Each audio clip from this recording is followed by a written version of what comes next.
Don't forget to hit that like button and subscribe to the channel for more content.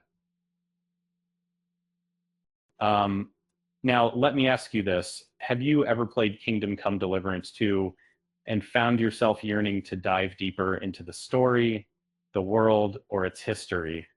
And what if I told you there's a way to explore medieval Bohemia and its conflicts all over again, not through a game, but through the pages of an extraordinary book, the series?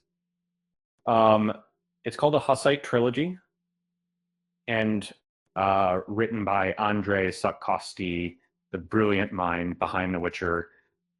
This trilogy offers an irresistible mix of history and fantasy, perfect for fans of the game or anyone enchanted by a deeply immersive medieval world.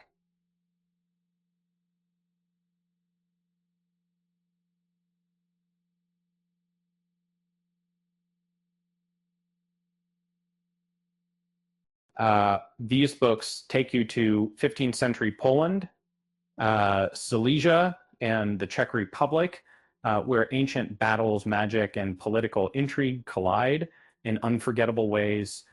Now, if you finish slashing your way through Kingdom Come Deliverance 2 and feel like you've seen everything Bohemia has to offer, let me stop you right there.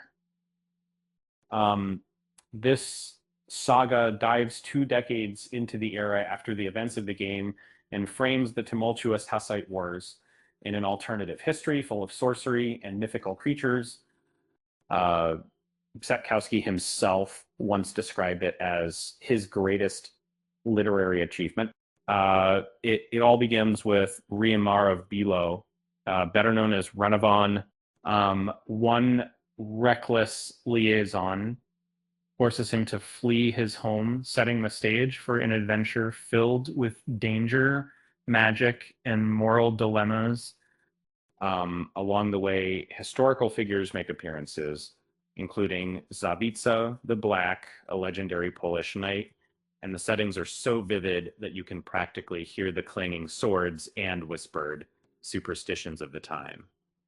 The trilogy kicks off with The Tower of Fools, followed by Warriors of God, and like Perpetual, uh, um, but also because there's no action, no English translations are already available. And then if you're ready to jump in, you can grab the novels or listen to them as audiobooks. It's like reliving the epic battles and nuanced politics you loved and in Kingdom Come. For players of the game, especially those familiar with its rich environments, the connections are instantly recognizable. The second book even takes Rainovan through Bohemia, visiting places like the Trotsky Castle, a site that features prominently in the game's main storyline, which exploring those underground tunnels in the book.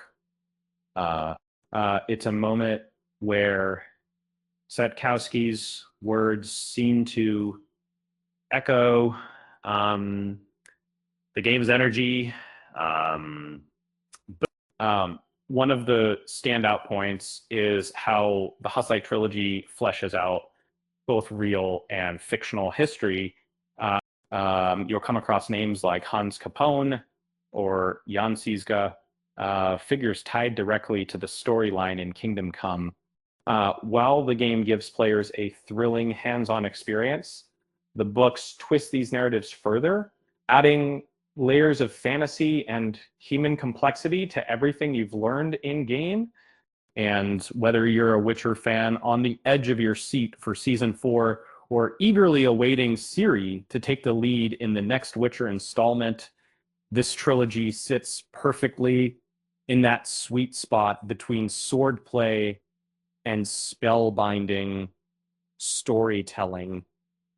It, um, Plus, it's a great way to keep your medieval imagination alive while the next game expansions or shows come out. Um, but between us, here's the kicker.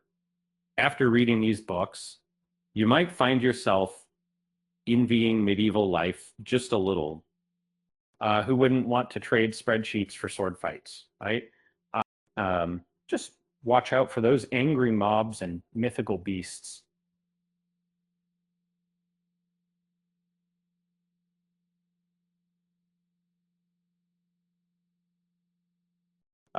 With that said, thanks for watching, and until next time,